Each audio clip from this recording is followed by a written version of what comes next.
সুপ্রিয় দর্শক মণ্ডলী, ফ্রন্টলাইনে আপনাদের সবাইকে স্বাগত জানাচ্ছি। আবু আলম শহীদ খান, সাবেক সচিব আমাদের সঙ্গে রয়েছেন। এরপরে আছেন অধ্যাপক ডক্টর হাসনান আহমেদ, প্রেসিডেন্ট জাতীয় শিক্ষা সেবা পরিষদ। দুজনকে স্বাগত জানাচ্ছি স্টুডিওতে। শুরুটা কি দিয়ে করব? শুরুটা আপনি জানেন যে ভারত বাংলাদেশ সম্পর্ক নিয়েই আজকের এই এপিসোডটা আমরা সাজিয়েছি। কারণ এই মুহূর্তের আলোচনা হচ্ছে যে বাংলাদেশ সীমান্তে অথবা ভারতের মিডিয়াতে এক ধরনের একটা লড়াই হচ্ছে। তো মিস ইনফরমেশনের, ডিসইনফরমেশন যাদেরকে বলা হয়, ভুয়া খবর যেটাকে বলে, সেটা হচ্ছে যে আপনি নিশ্চয়ই জানেন না, সর্বশেষ যেটা আগরতলায় আমাদের মিশনে হামলা হয়েছে, আমাদের পতাকা পুড়িয়ে দেওয়া হয়েছে, 7 জনকে গ্রেপ্তার করা হয়েছে, 3 জন পুলিশ সাসপেন্ড হয়েছে। ভারতীয় হাই কমিশনারকে এই ঘন্টা দুয়েক আগে ডেকে প্রতিবাদ জানানো হয়েছে। তিনি ওইসব সম্পর্ক স্বাভাবিক করার ব্যাপারেই তিনি জোর দিয়েছেন। আর ভারতীয় মিডিয়ার কথা আমি আগেই বলেছি। এই মুহূর্তে দাঁড়িয়ে আমাদের প্রধান উপদেষ্টা সম্ভবত এই আগামী 2-1 দিনের মধ্যেই রাজনৈতিক দলগুলোর সঙ্গে সংলাপে বসবেন এইসব ইস্যু নিয়েই। আপনি শিক্ষক হিসাবে আপনি কীভাবে দেখছেন বাংলাদেশ ভারত সম্পর্ক? আপনি আগেই বক্তব্য উল্লেখ করেছেন যে শিক্ষক হিসাবে কীভাবে দেখছি। তো শিক্ষক হিসাবে একটা জিনিস দেখতে গেলে আমি আবার আমার নিজের সাবজেক্টের বাইরেও এইচআর সাবজেক্ট কখনো কখনো পড়াই, হিউম্যান রিসোর্স। তো সেখানে একটু অন্যভাবে কথাগুলো বলি। সেটা হলো এরকম যে মন না রাঙিয়ে বসন রাঙিয়ে কি করিলি ওরে যোগী। আসলে যোগী মন রাঙে বলেই সে ওই বসন করে একতারা হাতে করে আরেকজনের পিস পিস চাল ভিক্ষা করে বেড়ায়। মন রাঙানোটা একটা বড় বিষয়। তো শুধুমাত্র এই যে আমরা সেখানকার তাদের প্রতিনিধিকে এখানে ডাকলাম বা তারা ওখানে আন্দোলন করলো, এইটাই কিন্তু আসলে সমাধান নয়। তার কারণ একটা হয়েছে, আবার হবে আরেকটা, আবার হবে আরেকটা, এর শেষ নাই।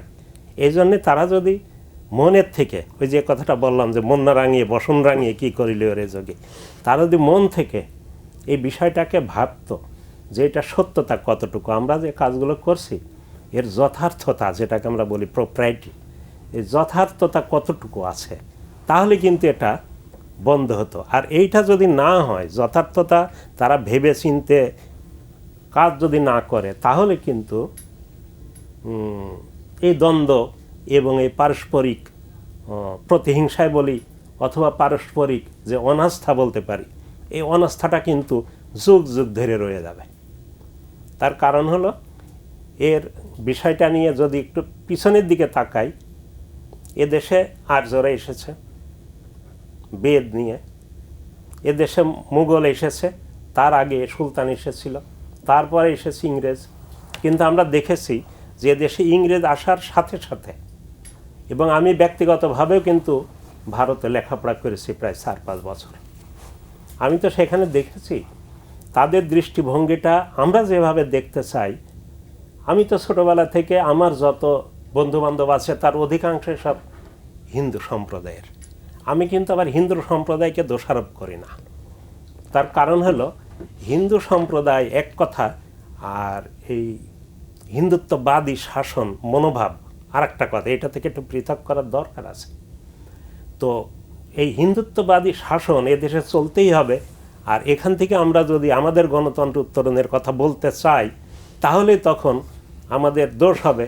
অথচ ভারত সেখানে যারা রাজনীতি করছে, যারা সে দেশ চালাচ্ছে, আমরা লক্ষ্য করেছি তাদের দেশে, আমরা অন্তত বলি যে এই উপমহাদেশের মধ্যে তাদের দেশে গণতন্ত্র আছে। তা সেখানে যদি গণতন্ত্র থাকতে পারে, সেই একই ব্যক্তি যখন আমাদের দেশের কথা আসে, পরপর 3টা নির্বাচন হলো, সেখানে গণতন্ত্রের কোনো ছিটে ফোঁটা আমরা খুঁজে পাই না।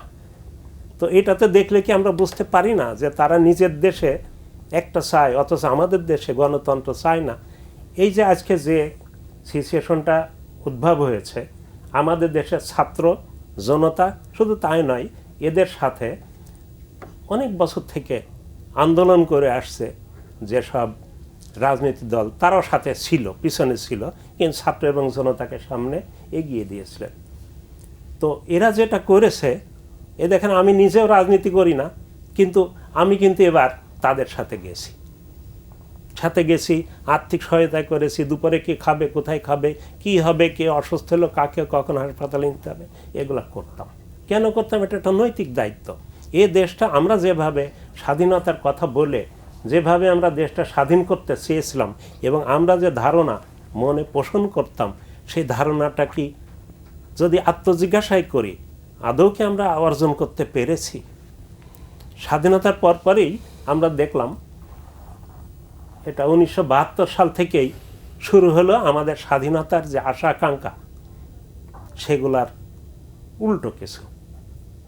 এই কথা অনেকভাবে বুঝিয়ে বলতে গেলে অনেক সময় নেবে, আমি সংক্ষিপ্ত করে বলতে চাই।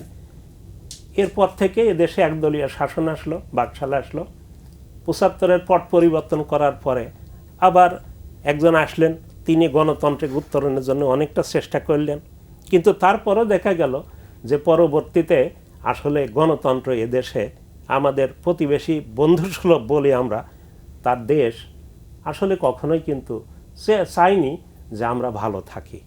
তারা নিজেদের স্বার্থটা দেখছে। এখানে একটা বিষয় দেখার বিষয় যে ভারতের সাথে শুধু আমাদেরই দ্বন্দ্ব বেশি হচ্ছে, এটা হয়তো এখন শেখ হাসিনা ওয়াজেদ এদেশ থেকে সে দেশে পালিয়ে চলে গেছে এবং তাদেরই প্রতিনিধি হিসাবে এদেশে কাজ করত সেজন্য। কিন্তু আমরা বলতে পারি, আমরা দেখতে পারি যে ভারতের সাথে প্রতিবেশী যেগুলো আছে, এই যে উপমহাদেশের যে দেশগুলো ছোট ছোট দেশ আছে, কারো সাথেই কিন্তু তাদের ভালো সম্পর্ক বিরাজ করছে না। এতে আমরা বলতে পারি যে আমাদের সাথেই যে করবে, এইটা আমরা সন্দেহ প্রকাশ করি। কিন্তু তারপরেও যেহেতু আমাদেরকে প্রতিবেশী সুলভ মনোভাব নিয়ে উইন উইন সিচুয়েশনে উভয়কেই এবং উভয়ের অস্তিত্ব এবং স্বাধীনতা সমুন্নত রেখে আমাদেরকে চলতে হবে। এজন্য আমরা চাই তাদের সাথে সম্পর্কের উন্নতি করতে। ডক্টর হাসনান, আপনার সাথে আবার আসবো। আমি একটু দিকে আবু আলম শহীদ খানের মূল্যায়নটা কি? আপনি জানেন যে ভারতীয় মিডিয়ার যে অব্যাহত মানে প্রপাগান্ডা, এই প্রপাগান্ডার মধ্যেও বাংলাদেশ কোথায় দাঁড়িয়ে আছে আপনি কীভাবে দেখছেন? না, ভারতের মিডিয়ার যে প্রপাগান্ডা বা প্রচারণা, সেই তুলনায় বাংলাদেশের মিডিয়া তাকে যে রেসপন্স করার ব্যাপারে অনেক পিছিয়ে আছে, সেটা তো আমরা দেখতেই পাচ্ছি। এবং প্রপাগান্ডার রেসপন্স কি প্রপাগান্ডা দিয়ে করতে হবে কিনা সেটা নিয়ে আলোচনা হতে পারে। সেটা বোধহয় ঠিকও হবে। এই জন্য যে ভারতের যে একটা টিভি, যেটা অনেকেই নাম জানে, রিপাবলিক টিভি, ওখানে যেভাবে প্রচারণা করা হয়, ওখানে যেভাবে অ্যাঙ্কর যা খুশি তাই বলতে পারেন, সেটা আমি প্রত্যাশা করব না যে বাংলাদেশে আমাদের মিডিয়াতে যারা কাজ করছেন তারা ইরেসপন্সিবল জার্নালিজমটা করেন। তা এই যে আপনি বলছিলেন ম্যাল ইনফরমেশন বা মিস ইনফরমেশন, ডিসইনফরমেশন, তিনটে মিলেই যে কাজটা হচ্ছে, সেখানে মূলত সরকারকে এই রেসপন্সটা করতে হবে। আমাদের ইনফরমেশন বিভাগ আছে, আমাদের মিনিস্ট্রি আছে, আমাদের পররাষ্ট্র মন্ত্রণালয় আছে, আমাদের অন্যান্য যারা আছেন থিঙ্ক ট্যাঙ্ক, তারা এই কাজটা করবেন যে তারা কিভাবে এটা জবাব দেবেন। সেখানে আমার মনে হয় না এটা দুই দেশের মধ্যে মিডিয়ার যুদ্ধ বলে কিছু নয়। এটা ওইভাবে বিবেচনা করে আমাদের রেসপন্সগুলো করতে হবে। ভারত বাংলাদেশ সম্পর্ক কিন্তু খুব একটা গুরুত্বপূর্ণ সম্পর্ক, যেটা উনি শেষের দিকে বললেন যে আমাদের তো একটা পজিটিভ নোডে এই সম্পর্কটাকে তুলে ধরতে হবে। কারণ যে আপনি একজনের সাথে বন্ধুত্ব করতে পারেন, আবার বন্ধুত্ব ভেঙেও যেতে পারে। একজনের সাথে শত্রুতা করতে পারেন, সেটা আবার বন্ধুত্বে রূপান্তরিত হতে পারে। কিন্তু আপনি প্রতিবেশী, আপনার পাশে যে থাকবে, সেটা কিন্তু আপনি পরিবর্তন করতে পারবেন না। এটা ওই যে জিওগ্রাফিক্যালি ডিসাইডেড অথবা ফেট অ্যাকম্পলি যদি আমরা বলি যে এখন ভারত আমাদের প্রতিবেশী, একটা বৃহৎ রাষ্ট্র, 1700 কিলোমিটার বর্ডার, তো এইটা নিয়েই আমাদের ভারত বাংলাদেশের সম্পর্কটাকে রচনা করতে হবে। আমরা যদি গত 54 বছর বা আরও বেশি সময় ধরে যদি চিন্তা করি, মানে ভারত বিভাগের দিনগুলো থেকে চিন্তা করি, তাহলে তখন তো পাকিস্তান ছিল। পাকিস্তানের সাথে ভারতের সম্পর্ক কখনোই ট্রাস্টের উপর প্রতিষ্ঠিত হয়নি। ভারত পাকিস্তান দুই দেশই দুজনকে শত্রু মনে করে এবং তারা বন্ধুত্বপূর্ণ সম্পর্ক করা যায় এমন চিন্তা ভাবনা তাদের নেই। কিছু উন্নতি হচ্ছে, আবার মাঝে মাঝে অবনতিও হয়। বাংলাদেশের স্বাধীনতার পর ভারতের সাথে একটা সম্পর্ক উন্নয়নের একটা সুযোগ সৃষ্টি হয়, যে বাংলাদেশ তো এমন একটি দেশ যে দেশটার সাথে ভারতের মিলিটারি কম্পিটিশন নেই এবং বর্ডারে কোনো ঝামেলা হওয়ার কথা না, এরকমটাই মনে হচ্ছিল এবং সে কারণে এই সম্পর্ক উন্নয়নের যথেষ্ট সুযোগ ছিল। সেখানে আমরা যেটা দেখি যে গত 54 বছরে ভারত বাংলাদেশ সম্পর্ক দুটো ঘূর্ণিবর্তের মধ্যে পড়েছে। একটা হলো যে কেউ কেউ এটাকে প্রেম ভালোবাসা স্বামী স্ত্রী সম্পর্কের মধ্যে ঢুকে পড়েছেন, আর কেউ কেউ এটা ঘৃণা বিদ্বেষ ভারতের কার্ড বা হিন্দু কার্ড সংখ্যালঘু কার্ড এটা খেলার চেষ্টা করেছেন। সো রাজনীতিতে যারা রাজনীতিটা করেছেন গত 54 বছর ধরে, আমি এই জন্যই উল্লেখ করছি যে এখন নতুনভাবে চিন্তা করার সুযোগ আছে কিনা সেটার কাছাকাছি যেতে চাই। তাহলে তো রাজনীতিতে তারা হয় বেশি প্রেম, হয় বেশি ভালোবাসা, সব কিছু দিয়ে দিব, কোনো কিছু নিয়ে আমাদের নেগোশিয়েট করার দরকার নেই, আর না ভারতের সাথে আমাদের কোনো দরকার নেই, আমরা এই মার্চ করব, ভারতীয় পতাকা পদদলিত করব, এখানে ভারতের বিরুদ্ধে স্লোগান দিব, ভারতকে সবসময় শত্রু রাষ্ট্র হিসেবে মনে করব, এইটা আমরা করতে চেষ্টা করেছি।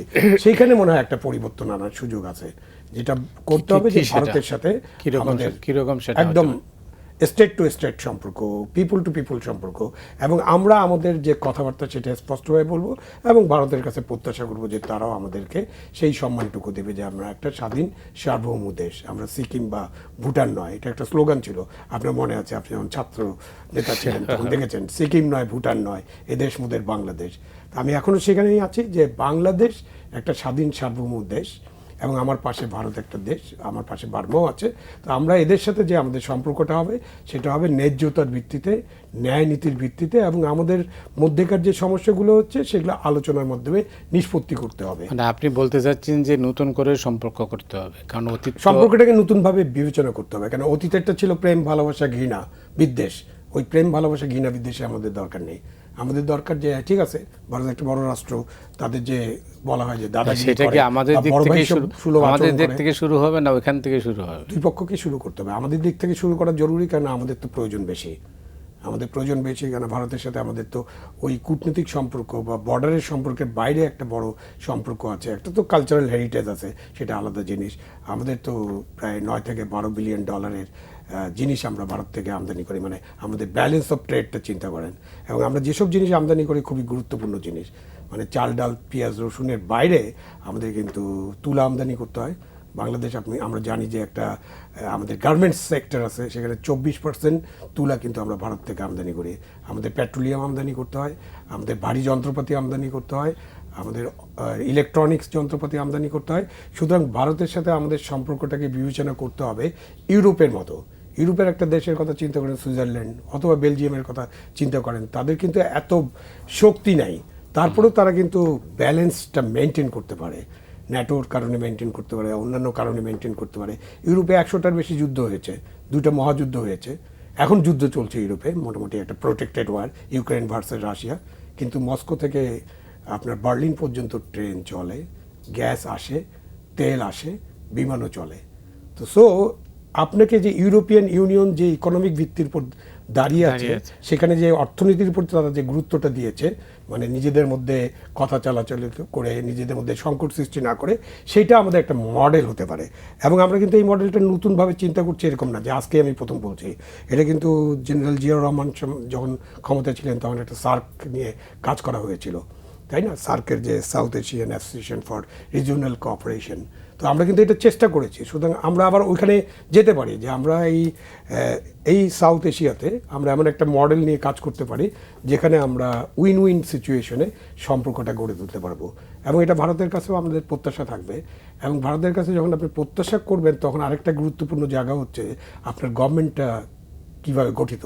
আপনার গভর্নমেন্ট যদি বিনা ভোটের গভর্নমেন্ট হয়, আপনার গভর্নমেন্ট যদি আমি তুমি ডামি বা রাতের ভোটের গভর্নমেন্ট হয়, অথবা এমন একটা গভর্নমেন্ট হয় যারা জনগণের তাদের প্রতি সমর্থন নাই, পূর্ণ সমর্থন নাই, বা জনগণ তাদেরকে মনে করে যে তারা ঠিকমতো নির্বাচিত হয়নি, তখন সেই গভর্নমেন্টের পক্ষে কিন্তু নেগোশিয়েট করাটা একটু কঠিন হয়ে পড়ে। সেই জন্য আমাদের দেশে আবার আমাদের গণতন্ত্রটাকে শক্তিশালী করতে হবে, আমাদের নির্বাচনটাকে স্বচ্ছ জবাবদিহি এবং উৎসব মুখর নিরপেক্ষ নির্বাচনের মধ্য দিয়ে যদি একটা সরকার গঠিত হয়, সেই সরকার কিন্তু আমরা যে বিষয়গুলো আলোচনা করছি উইন উইন সিচুয়েশন প্রত্যেকটা বিষয়, তাদের পক্ষে সেটা পার্সু করা সহজ হবে। অনেক ধন্যবাদ আপনাকে। আবু আলম শহীদ খান যেটা বললেন যে নতুন করে সম্পর্ক রেলে সাজাতে হবে, আপনি কি তাই মনে করেন? আমি মনে করি তাই, কিন্তু যেহেতু সম্পর্কটা একটু ডেটোরেট করেছে, সুতরাং এখন আবার নতুন করে ভাবতে হবে। কিন্তু তারা যদি ভাবে যে শেখ হাসিনা সে দেশ থেকে পালিয়ে চলে গেছে, তো সুতরাং সে রামও নাই, সে অযোধ্যাও নাই, তা সুতরাং যেমন করে চলবে সেমন নয়, সেটাই হবে, তাহলে কিন্তু তারা আসলে ভুল করবে। তার কারণ হলো শেখ হাসিনাকে শুধু তো আমরা ভারত বিষয় নিয়েই তাদেরকে দোষারোপ করি না, আমরা আরও দোষারোপ করি আজকে 15টা বছর ধরে যে দেশ লুট, যেভাবে খুন গুম, বিরোধী দলকে নাজেহাল করা, নির্যাতন করা, এসব বিভিন্ন কারণে তো মানুষ ফুসে উঠেছিল। তারপরে শেষের দিকে তারা গণহত্যার দিকে চলে গেছে। এই গণহত্যা কিন্তু চলছে, 15 বছর ধরে চলছে, এবং স্বাধীনতা যুদ্ধ যে শেষ হয়েছে তারপরেও তখন তো আমরা সবাই, আপনারাও আছেন, আমরা দেখেছি তখনও কিন্তু মানুষ গুম খুন হত্যা হয়েছে 75 পর্যন্ত। কিন্তু তারপরেও অন্যান্য সরকার আসার পরে এটা হয়তো কমে গেছে, কিন্তু পরবর্তীতে আবার দেখলাম আমরা যে শেখ হাসিনা ক্ষমতায় আসার পরে তাকে শিক্ষা নিতে হয়তো 96-এর এই টার্মটা চলে গেছে, কিন্তু যেই সুশিক্ষাটা পেয়ে গেছে তখন উনি 2008 সাল থেকে বা 9 সাল থেকে আবার সেটা একই জিনিস শুরু করেছেন। তো মানুষ তো, আমাদের দেশের মানুষ আসলে শান্তিপ্রিয়, এটা আমরা সবাই জানি এবং সবসময় বিশ্বাস করি। কিন্তু এই শান্তিপ্রিয় এক হাতে তো আসলে হ্যান্ডশেক করা যায় না, হাত তো দুটো দরকার হবে। কিন্তু পার্শ্ববর্তী যে রাষ্ট্র আছে তাদেরকেও সেই একই, ওই আগে বলে দিয়েছি, মন না রাঙিয়ে বসন রাঙিয়ে কী করিলে ওরে যোগী। তারা যদি নিজেরা মন দিয়ে আমাদের সাথে আসে তো অবশ্যই আমরা তাদেরকে ভালো চোখে দেখব। আর যদি না আসে, যেটা আমি যে বললাম যে বৈদিক যুগ থেকে যেটা চলে আসছে মুসলমানদের প্রতি, একটা ছোট্ট উদাহরণ দিই, কিছু মনে করেন না আপনারা। সেটা হলো এরকম যে এদেশে প্রথমে এসেছিল আর্যরা, তারপরে এসেছিল সুলতান আমল, তারা আসলো, তারপরে এসেছে মোগলরা, তারপরে ইংরেজরা এসেছে। তো আর্যদের সাথে আর্যও ছিল বহুত্ববাদী, এবং তারা কিন্তু বহুত্ববাদী বলতে বোঝাচ্ছি তারা অগ্নি পূজা বা ইত্যাদি পূজা করত। ভারতে তারা যারা ছিলেন এর আগে তারাও কিন্তু মূর্তি পূজা করতেন। এখন এই বহুত্ববাদী ওরা আসার পরে ভারতে যে এক্সিস্টিং যে সম্প্রদায় বা ছিল তাদের সাথে কিন্তু মিশে গেল। ঠিক পরবর্তীতে যখন সুলতান আমল আসলো এবং এরপরে আসলে হলো মোগলরা, কিন্তু আমরা দেখলাম কি যে মোগল আসার যেই চলে গেল, ইংরেজ চলে আসলো, তখনই ওরা মুসলমানদের উপরে উঠে পড়ে লাগলো কিভাবে এদেরকে ধ্বংস করা যায়। আর ওই যে আর্য এসেছিল বা ভারত থেকে, তারা কিন্তু এখন ভারত বলছে বাইরে থেকে এসেছিল, তারা কিন্তু ভারতের সাথে মিশে গেছে, অথচ মুসলমানদেরকে তারা এখনও মেনে নিতে পারেনি। আপনি যদি তাদের কার্যকলাপের দিকে তাকান, আমি যেহেতু সেখানে লেখাপড়া করেছি, দেখেছি তারা মুসলমান নিধন শুরু করেছে তখন থেকে। তারপর যখন ইংরেজ গেছে, পাকিস্তানে এসে, তখনও দেখবেন, এখনও দেখবেন বাবরি মসজিদ ভাঙার পরপরই আবার কি হচ্ছে, প্রতিদিনই তারা খুঁজে খুঁজে একটা পায়, অমুক মসজিদের নিচেই তাদের কোনো এক উপাসনালয় ছিল। তো এইগুলো তো আসলে মনোক্তি তৈরি করা, মানে একটা ভালো শরীর, এই শরীর কেমন খুশিয়ে খুশিয়ে এখান থেকে ঘা তৈরি করা, এগুলা করলে কি হয়, দুই দেশের মধ্যেই একটা অস্থিরতা, একটা মানসিক অশান্তি তৈরি হয়, অথচ তারা সেটা ক্রমান্বয়ে করে যাচ্ছে। কেন? পার্থক্যটা এক জায়গায়, এতে লাভ কার? এতে কেউ লাভবান হবে না, কোনো দিনই হবে না। আমরা একটা ছোট দেশ বলে আমরা হয়তো একটু বেশি ক্ষতিগ্রস্ত হব, কিন্তু তারাও কিন্তু ক্ষতিগ্রস্ত হবে। এ কথা আমাদের প্রফেসর ডক্টর ইউনূস প্রথম দিন থেকে বলে আসছেন, কিছু কথা বলে উনি আগে আগে দিয়েছেন, সেইগুলো ব্যাখ্যা করলেই এর উত্তর পাওয়া যাবে। তা আমাদের যেহেতু সংক্ষিপ্ত সময়, আমাদেরকে সংক্ষেপে বলতে হবে। তো সংক্ষিপ্তভাবে হলো যে কেউই লাভবান হতে পারবে না, লাভবান হবে মূলত এই মাটি, যেটা তাদের দেশ, আমাদের দেশে মাটি মাটি পড়ে থাকবে, কিন্তু আমাদের যে জেনারেশন, তাদের যে জেনারেশন, তাদেরকে তারা যে ট্রেনিংটা দিয়ে যাচ্ছে। আমি একটা ছোট ঘটনা বলি। 96 সালে ইন্ডিয়াতে গেলাম এমনি বেড়াতে, তো বেরিয়ে ওখান থেকে আমি ওই যে সম্রাট আকবর ফতেপুর সিক্রিতে যে রাজধানীটি স্থানান্তর করেছিল সেখানে গেলাম।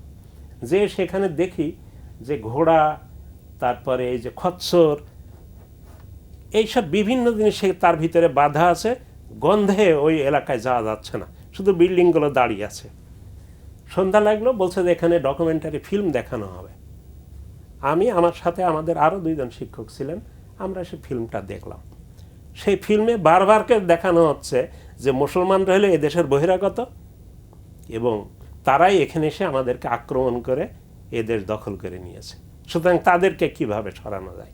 আসলে এটা যদি করেন, বিশ্বের দিকে তাকান, বিশ্ব ইতিহাস আপনারা সবাই পড়েছেন, আমিও কিছু কিছু দেখার সুযোগ পেয়েছি যখনই সময় পাই।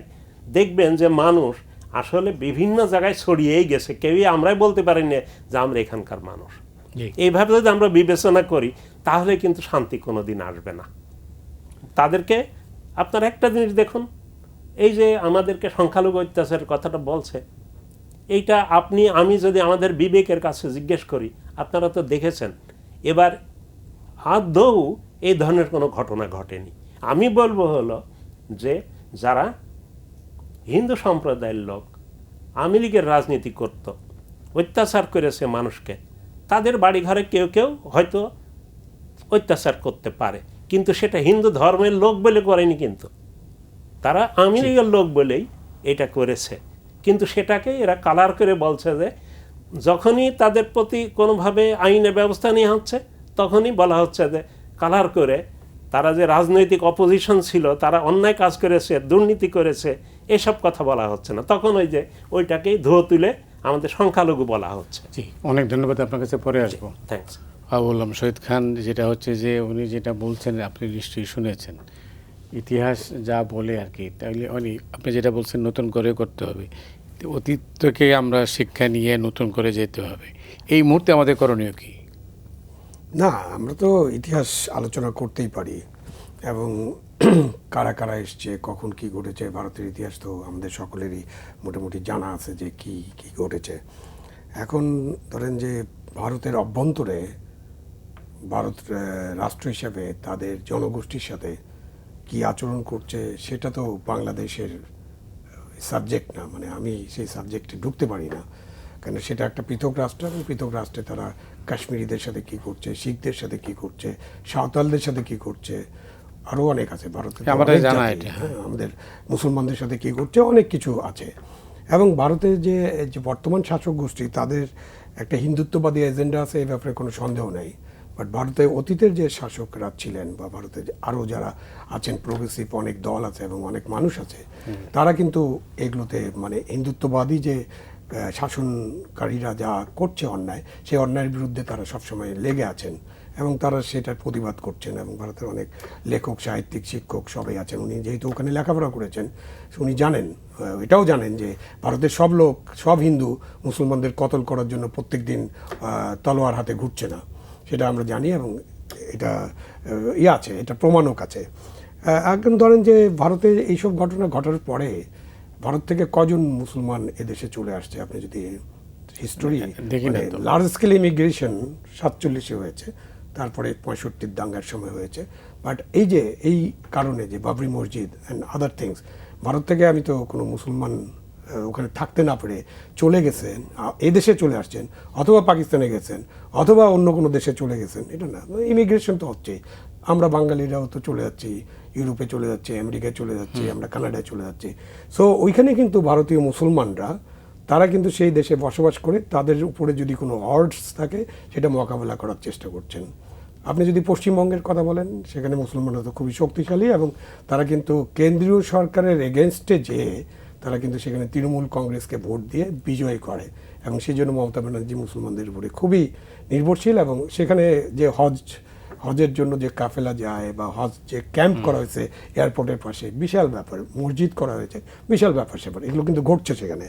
তো আমাদের দেশে যখন আমরা তাকাই, আমরা যদি ধরেন সংখ্যালঘু নির্যাতন হয় না, যদি এরকম দাবি করি, হ্যাঁ আমরা দাবি করতে পারি সংখ্যালঘু নির্যাতন হয় কিনা, আমরা দাবি করতে পারি। বাট সংখ্যালঘু নির্যাতন হয় কিনা এটা আমাদেরকে নিজেকে প্রশ্ন করতে হবে। আপনার ছোট্ট একটা স্ট্যাটিস্টিক চিন্তা করেন, 47-এ যখন এখানে 23% হিন্দু মানুষ ছিল, সংখ্যালঘু ছিল, অন্যান্য সংখ্যালঘু মানুষ আছে, খ্রিস্টান, বৌদ্ধরা আছে, তো 47-এর 23% এখন 9% হয়ে গেছে, 14% হারিয়ে গেছে, তাই না? হারিয়ে তো জানি, কোথাও চলে গেছে। কেন চলে গেল, কি হয়েছিল, কি কি কারণ হয়, সংখ্যালঘুদের সাথে কি করা হয়, এগুলো কিন্তু আমাদেরকে গভীরভাবে বিশ্লেষণ করতে হবে। এটা খুবই সাদা চোখে নিজের মতো লেন্স লাগিয়ে দেখা যাবে না। তো সেখানে একটু আগে যেমন বলছিলাম যে ভারতের সাথে আমাদের সম্পর্ক, সেটাকে যেমনভাবে নতুনভাবে চিন্তা করতে হবে, প্রেম, ভালোবাসা, বিদ্বেষ, ঘৃণা নয়, সেইভাবে আমাদের সংখ্যালঘুদের বাংলাদেশে আমরা কতটা সুরক্ষিত করব, নিরাপত্তা দিতে পারবো, সেটাও আমাদেরকে বিশেষভাবে আলোচনা। এটা তো আমাদের সমস্যা, এটা আমাদের সমস্যা, অবশ্যই আমাদের সমস্যা, এবং আমাদের সমস্যাটা আমাদের সরকার, আমাদের রাজনীতিবিদদের করতে হবে, আমাদের শিক্ষকদের করতে হবে, আমাদের সাংবাদিকদের করতে হবে, মানে আমাদের যারা থিঙ্ক ট্যাঙ্ক আছেন সকলকে এই সমস্যাটা নিয়ে আলাপ আলোচনা করে এটার সমাধান বের করতে হবে। এটা আমাদের নিজস্ব সমস্যা। এই সমস্যা আমাদের অভ্যন্তরীণ সমস্যা, তাদের সমস্যা না, ওদের অভ্যন্তরীণ সমস্যা আমাদের সমস্যা না। সুতরাং দুই দেশের সম্পর্কের মধ্যে এই জিনিসগুলো অ্যাভয়েড করতে হবে, নাহলে তো ওই যে ইউক্রেন রাশিয়ার যুদ্ধের মতো হবে। রাশিয়ানরা বলবে এখানে রাশিয়ান ভাষাভাষী লোকজন আছে, তোমরা এদের উপর অত্যাচার করো, সুতরাং আমি নিয়ে নিলাম। এটা তো হতে পারে না। দুই দেশের সম্পর্কে স্বাভাবিক করতে বা উন্নত করতে কি কি অন্তরায়? প্রথম অন্তরায় তো হচ্ছে যে কারো যদি এরকম মানে বড় ভাই সুলভ আচরণ বা দাদাগিরি, যেটা বলা হচ্ছে খুব পপুলার দাদাগিরি, যে ওইটা যদি থাকে তখন একটা অসুবিধা হয়। যে আপনি যদি মনে করেন যে আমার পাশের একটা দেশ, ক্ষুদ্র দেশ, তাদের এই ক্যাপাবিলিটি নাই আমার সাথে সমকক্ষ হবার, সুতরাং আমি তাকে বাবা আপনার কোনো প্রতিবেশীর সাথে জমিদার যদি তার ওই যে 2 বিঘা জমির, সেই রবীন্দ্রনাথের কবিতার মতো ওরকম যদি মনে করে, তাহলে তো সম্পর্ক স্বাভাবিক হবে না। সো সেই ক্ষেত্রে আমরা একটা স্বাধীন সার্বভৌম দেশ হিসাবে আমাদের সরকার গঠনটাই হলো খুব ইম্পর্টেন্ট। আমাদের যদি একটা গণতান্ত্রিক পদ্ধতিতে নির্বাচিত একটা সরকার থাকে, এবং সেই সরকার যদি আমাদের যে সমস্যাগুলো ভারতের সাথে, সেই সমস্যাগুলোকে চিহ্নিত করে, আমাদের তো বেশ কিছু সমস্যা, আমাদের বর্ডারে কিলিং হয় সেটা একটা সমস্যা, আমাদের 54টা নদী আছে, যে নদীর পানি বন্টনের একটা সমস্যা আছে, আমাদের সমুদ্র নিয়ে কিন্তু আমাদের সমস্যা আন্তর্জাতিক কোর্টের মাধ্যমে আমরা নিষ্পত্তি করতে পেরেছি, আমাদের ট্রেড ডেফিসিট আছে, সেটা অনেকেই সমস্যা মনে করেন, আমি মনে করি না। কারণ হচ্ছে যে এই সমস্যার আমেরিকারও অনেক ট্রেড ডেফিসিট, আমাদের সবচেয়ে বড় ট্রেড ডেফিসিট হচ্ছে চায়নার সাথে 14 বিলিয়ন 15 বিলিয়ন ডলারের উপরে, সেখানে ভারতের সাথে 9-10 বিলিয়ন। এবং যে জিনিসগুলো আমরা আমদানি করি সেটা কিন্তু আমরা আবার রপ্তানি করি। আমরা যে তুলা 24% আমদানি করছি, সেটা আমাদের গার্মেন্টসে কাজে লাগিয়ে আমরা ওটা রপ্তানি করছি। তো ওই যে জিনিসগুলোকে আমাদের খুবই, আপনি নিশ্চয়ই জানেন যে রেমিটেন্স কি পর্যায়ে তারা নিয়ে যায়।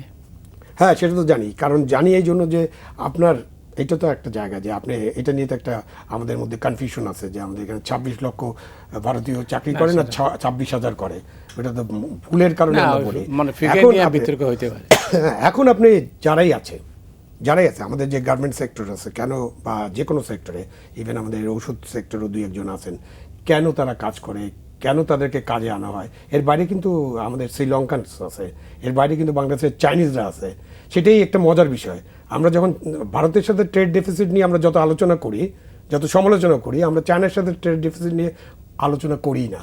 আমরা ভারতের লোক এখানে কাজ করতেছে এটা নিয়ে যত আলোচনা করি, আমরা চীনের লোক, শ্রীলঙ্কার লোক কাজ করতেছে এটা নিয়ে আলোচনা করি না। ওই আলোচনাটা করা এই জন্য দরকার যে আপনি যেটা বলছেন যে কত নিয়ে যায় রেমিটেন্স, ওই আলোচনাটা করা এই জন্য দরকার যে তাহলে আমরা জনশক্তি গড়ে তুলতে পারছি কিনা। এবং এটা তো আমাদের সাথে যিনি আছেন বিশ্ববিদ্যালয়ের শিক্ষক, ওনাদের দায়িত্ব যে আপনি এমন জনশক্তি গড়ে তুলবেন যাতে আমাদের বিদেশ থেকে কোনো জনশক্তিকে নিয়ে আসতে না হয়। এবং এটা কিন্তু আমাদের জন্য বাধ্যতা হয়েছে। আমাদের গার্মেন্টসের সাথে যখন আমি কথা বলেছি, ভাই আপনি আমাদের লোক নেন না নিয়ে কেন বিদেশি লোক নেন, তারা বলেছে এই লোকগুলো পাওয়া যাচ্ছে না। এই জন্য বিজিএমই কিন্তু একটা ইউনিভার্সিটি পর্যন্ত বানিয়েছে, এবং এটার বয়স 10 বছরের বেশি হয়ে গেছে, তারপরেও কিন্তু সমস্যার সমাধান হচ্ছে না। সো আমাদের শিক্ষা ব্যবস্থায় নিশ্চয়ই কোনো সমস্যা আছে, যে কারণে আমরা হয়তোবা এটা করতে পারছি না। আপনার কাছে আসছি, সেটা আলাদা বিষয়। জি না বলেন নাকি আলাদা কেন? সেটা আলাদা বিষয় এই কারণে যে ওইটা নিয়ে আবার একদিন হয়তো আমাদেরকে বসতে হবে। আমি এইগুলা নিয়ে খুব অ্যানালাইসিসই শুধু করিনি, গবেষণা করেছি, এবং সেই গবেষণাগুলো শিক্ষার ক্ষেত্রে, যেটা আসলে শুধু মানে আমাদের এখানে শিক্ষার যোগ্যতা নাই এই কথা শুধু বলা যাবে না, কিন্তু তার কারণে আমি ওখান থেকে অনেককে আসতে দেখেছি।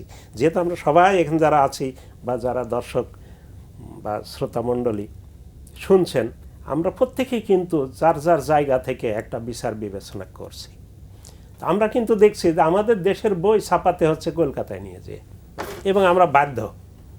এবং আমি যেহেতু সরকারি উচ্চ পর্যায়েও কিন্তু আমি কাজ করেছি এক সময়, এখন হয়তো সেখান থেকে শিক্ষক হয়ে গেছি, দেশ বিদেশ শিক্ষকতা করি। তো শিক্ষকতা বিষয় নিয়ে এটাও অনেক লেখা। কিন্তু আজকে যে প্রসঙ্গটা আপনি উঠালেন, সৌভাগ্যক্রমে আমি সকাল থেকে এই প্রসঙ্গের পরে ভিত্তি করেই ওই যেহেতু সপ্তাহে 2-3টা লেখা দিতে হয় আমার বিভিন্ন পত্রিকায় উপসম্পাদককে, লিখছিলাম। এটা হয়তো কাল আপনাকে দিতে পারবো। তো আমার মনে হয় যে উনি যেটা বললেন এর সাথে কিছুটা আমি একমত এই ক্ষেত্রে, যে তাদের অভ্যন্তরীণ বিষয়ে আমাদের তুলনায় কিন্তু তারা অত্যাচারটা বেশি করছে ওখানে। এই দেখলেন কিছুদিন আগে কানাডায় তো কী ঘটনা ঘটলো, তাদের সাথে যে বিষয়গুলো নিয়ে হলো, সেটা তো তারা অন্যায় করেছে, অন্য দেশে সেখানে হত্যা করলো।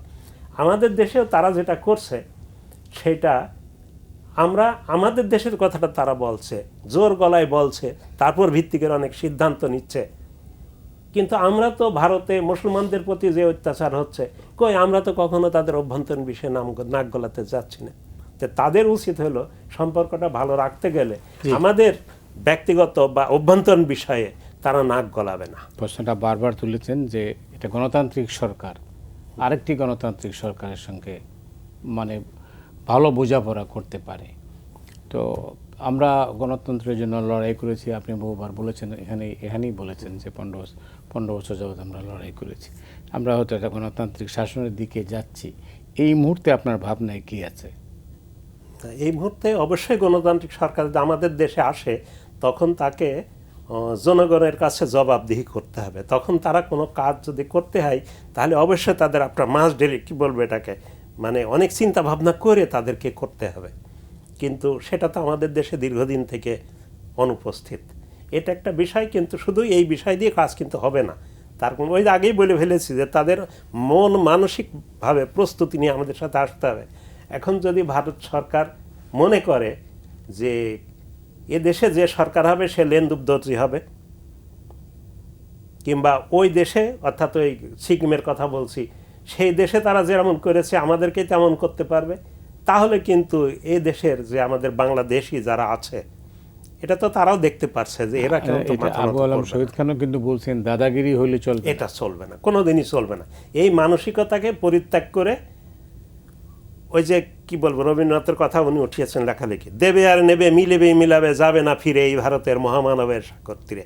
এই যে উভয়েই যদি এইভাবে মনোভাব নিয়ে যদি আসে তাহলে দেখবেন আমাদের দেশে গণতন্ত্র প্রতিষ্ঠিত হলেই তাদের সাথে আমাদের সম্পর্ক ভালো হয়ে যাবে। কিন্তু আমরা তাদের দায়িত্বটা নিতে পারি না, বলতে পারি না যে আদৌ তারা ভালো করবে কিনা। তারা যদি মনে মনে ভেবে থাকে যতক্ষণ পর্যন্ত আমাদের শেখ হাসিনা ওয়াজেদ এদেশে আবার মানে তার রাজত্ব কায়েম না করা পর্যন্ত তারা আমাদের সাথে খারাপ আচরণ করবে, তাহলে কিন্তু আসলে এ দেশের মানুষ মেনে নেবে না আমার যতদূর বিশ্বাস। আমিও তো দেখছি সেই স্বাধীনতা যুদ্ধের আগ থেকে, তখন আমাদের এই ভাই হয়তো রাজনীতিতে যুক্ত থেকেছেন, আমরাও কিন্তু স্লোগানে যেতাম, তখন হয়তো বড় বক্তৃতা দেওয়ার মতো সময় আমাদের ছিল না।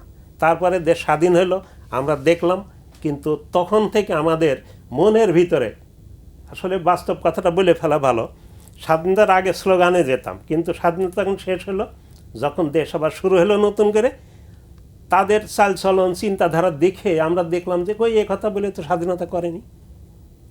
সেদিন থেকে কিন্তু আমি কোনো রাজনৈতিক দলে আর যে দলই হোক না কেন কোথাও আমরা যোগদান করতে পারিনি। কেন পারিনি? তার কারণ আমরা দেখছি রাজনীতি যারাই করছে তারাই সাধারণ মানুষকে শোষণ করছে। কেউ 100%, কেউ 200%, কেউ হয়তো 20% বা 30%।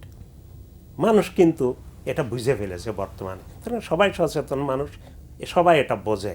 তো সুতরাং মানুষ যেহেতু এখানে জনতাই শুধু না, ছাত্র যেহেতু এখানে তাদের অধিকারটাকে প্রতিষ্ঠিত করতে চাচ্ছে, সেটা কতটুকু তারা পারে তার ভিতরে অনেক কথা আছে, সেগুলো দেখতে হবে, বিশ্লেষণের অপেক্ষা রাখে, সেটা অন্য প্রসঙ্গ।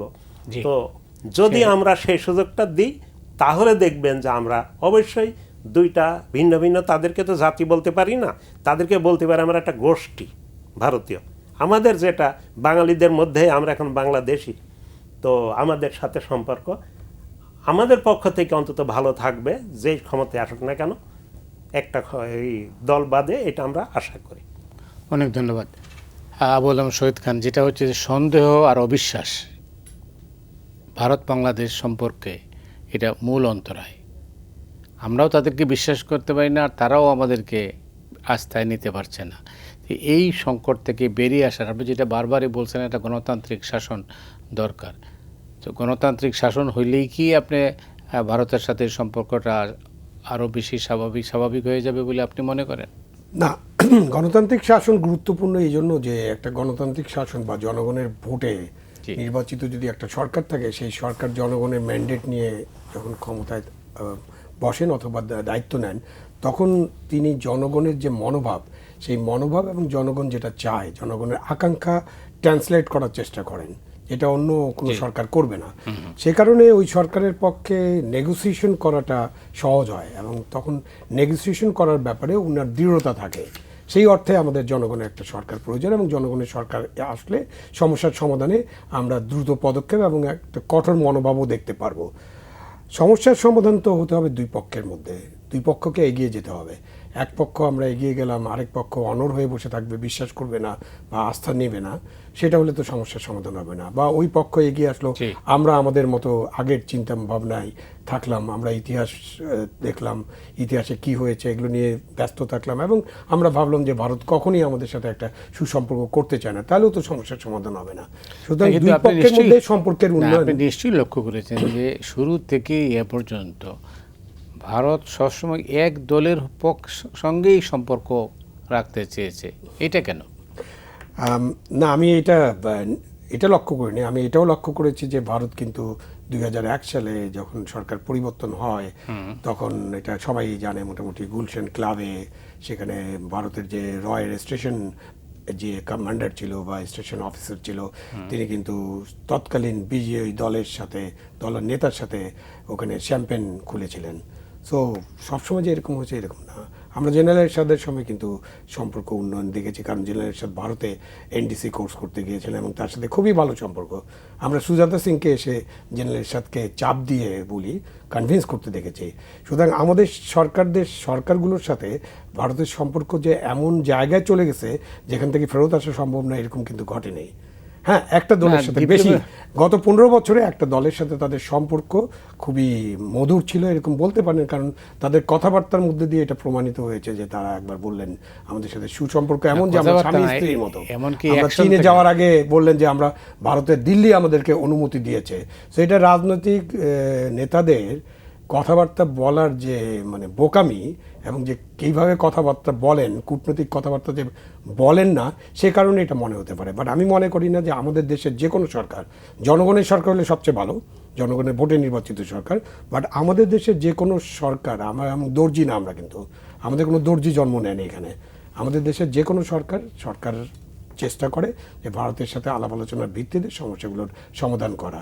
আমাদের কিন্তু পানি চুক্তি হয়েছিল, আমাদের বর্ডার চুক্তি হয়েছিল। পানি চুক্তি আমি করতে পারলাম না, পানি ঠিকমতো পেলাম কি পেলাম না, এটা একটা আলাদা ইস্যু।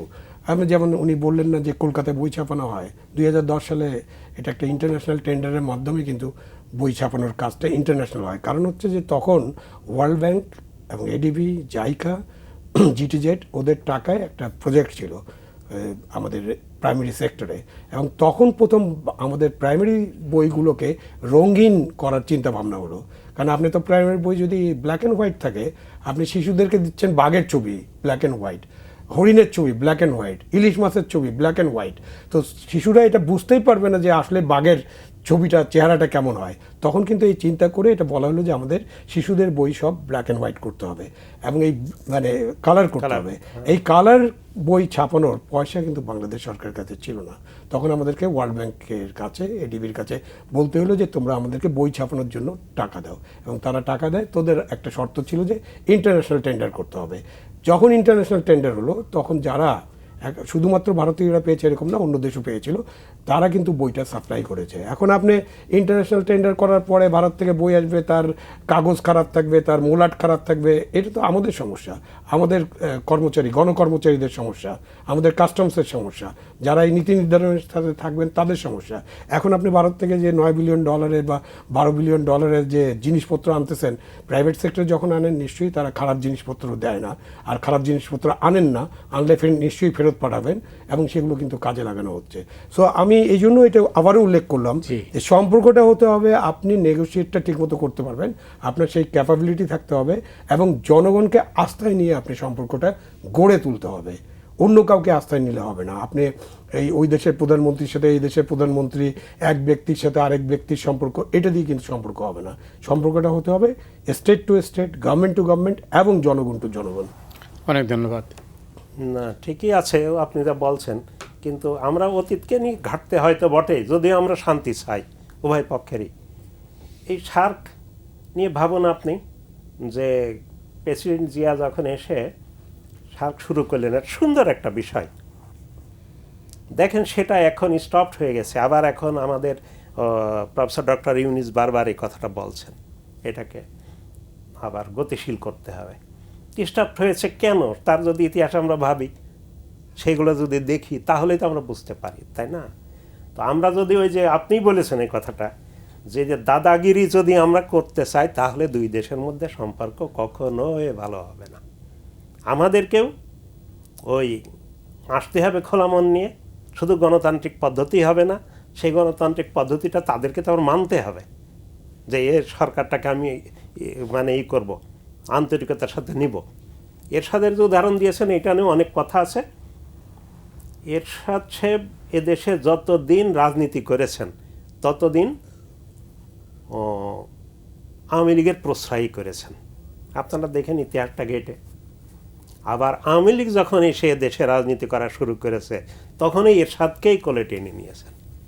এদের ভিতরে যে একটা আন্ডারস্ট্যান্ডিং ছিল না, এটা তো আমরা বলতে পারি না, কিন্তু এইটা পরিস্থিতি এবং পরিপ্রেক্ষিত বলে দেয় যে এদের মধ্যে একটা সম্পর্ক ছিল। ওই যে একটু আগে আপনি উদাহরণ দিলেন যে সুজাতা সিং এসে একজনকে বলে তারপরে তাকে নিয়ে হাসপাতালে গেল অসুস্থ বলে, তারপরে নির্বাচনে হয়ে গেল। সেবার ভেবে দেখুন, সেবার যদি নির্বাচনটা ওরা না যেত, ওরা বলতে আমি বোঝাচ্ছি জাতীয় পার্টির পক্ষ থেকে, তাহলে কিন্তু দেখতেন যে আওয়ামী লীগ আবার ভিন্ন কোনো বুদ্ধি করতে হতো নির্বাচনের জন্য, ওই বুদ্ধি কিন্তু আর চলতো না। কিন্তু তারা সেটা করছে কেন? আওয়ামী লীগকে ক্ষমতায় রাখার জন্য। তো এইটা তো আসলে অন্য দেশ আমাদেরকে বাধ্য করবে যে অমুককেই ভোট দিতে হবে।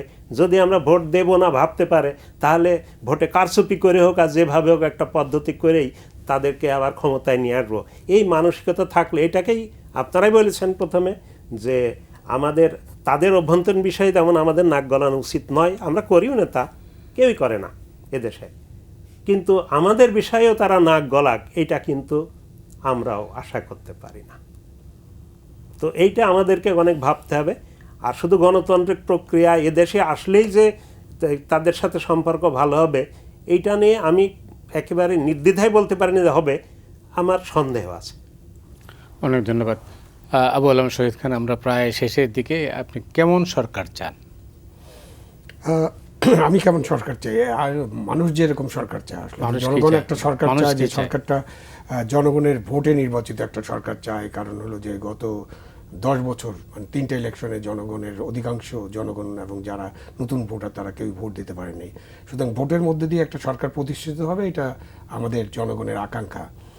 বাট এই যে সরকার আছে এখন, এই সরকারও কিন্তু জনগণের সরকার, কারণ ছাত্র জনতার গণ অভ্যুত্থানের মধ্য দিয়ে এই সরকার গঠিত হয়েছে। এবং এই সরকারের কাছে দাবি আছে যে তাদের কিছু সংস্কার করতে হবে, যে সংস্কারটা 54 বছরে যারাই ক্ষমতায় ছিলেন তারা কেউই সংস্কারটা করেন নাই। আর সংস্কার হচ্ছে একটা চলমান প্রক্রিয়া, এটা সবসময় চালু রাখা উচিত ছিল, যেটা অতীতে হয়নি, সেজন্য একটু বড় ধরনের সংস্কারে যেতে হচ্ছে। তো সেই সংস্কারের জন্য একটু সময়, যে সময়টুকু দরকার, 3 মাস 6 মাসের একটা ডেডলাইন আমরা পেয়েছি, যে 3 মাস 31 তারিখের মধ্যে সংস্কার যে কমিটিগুলো করা হয়েছে তারা প্রস্তাব দিবেন, সেটা নিয়ে রাজনৈতিক দলগুলোর সাথে আলোচনা হবে এবং তারপরে সংস্কার কার্যক্রমটা শুরু হয়ে যাবে এবং সংস্কার চলতে থাকবে।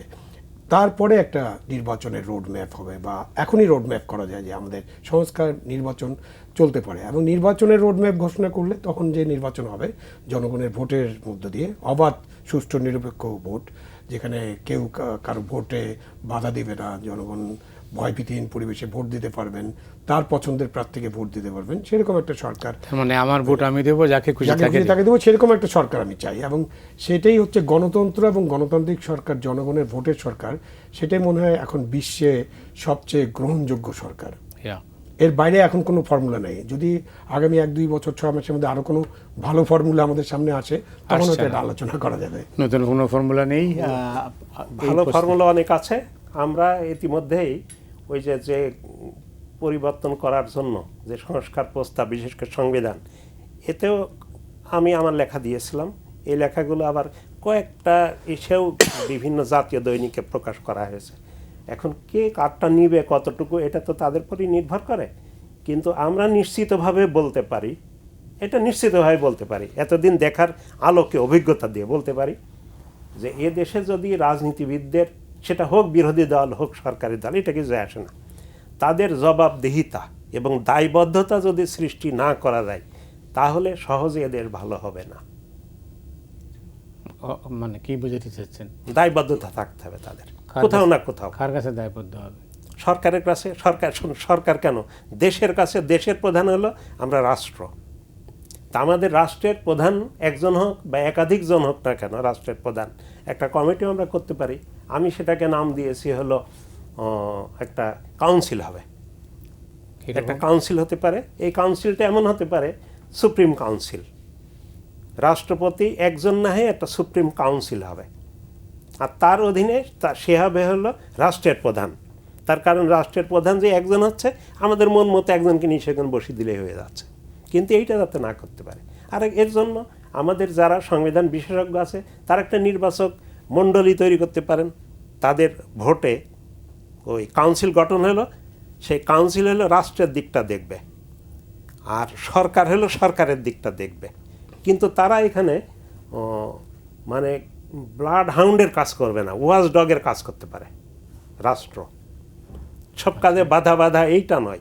যদি দেশের বিরুদ্ধে, জনগণের বিরুদ্ধে কোনো কাজ করে এবং তাদের রাজনৈতিক দলগুলো, হোক সেটা সরকারি দল হোক সেটা বিরোধী দল, তাদের রাজনৈতিক বিষয়গুলোকে যদি দেশের বিরুদ্ধে যায় তাহলে তারা যদি তদারকি করতে পারে, এই ব্যবস্থা করা যায়। অর্থাৎ ওই সেই আমি যে কথা বলতেছিলাম একটু, সেটা হলো এই যে রাজনৈতিক দলগুলোর দায়িত্বশীলতার, জবাবদিহিতা এবং দায়িত্বশীলতার পরিচয় দিতে হবে। সেটার জবাবদিহিতা থাকতে হবে। না থাকা পর্যন্ত রাষ্ট্র ঠিকমতো চলবে না। রাষ্ট্র চলবে না, আপনার কি মনে হয়? না, এটা তো একটা নতুন প্রস্তাব, এটা নিয়ে আলোচনা হতে পারে। এটা এমন না যে এটা আমরা দেখেছি। না, সুপ্রিম সেটা আলোচনার জন্য কাউন্সিল- দিয়েছে। হ্যাঁ, সুপ্রিম আলোচনার কাউন্সিল জন্য কিভাবে না। করবেন, কি হবে, না, কিভাবে জনগণকে এর আবার- সাথে সম্পৃক্ত করবেন। আমার হাতে সময় নেই। আবু আলম শহীদ খান, আপনাকে অনেক ধন্যবাদ। ডক্টর হাসনান, আপনাকে অনেক ধন্যবাদ। আমাকে শেষ করতে হচ্ছে, আগামীতে হয়তো আবারও দেখা হবে। দর্শক মণ্ডলী, আপনারা যারা এই অনুষ্ঠান দেখলেন, আপনাদের সবাইকে ধন্যবাদ জানিয়ে আজকের মতো এখানে বিদায় চাইছি। আগামীকাল আবার একই সময় দেখা হবে।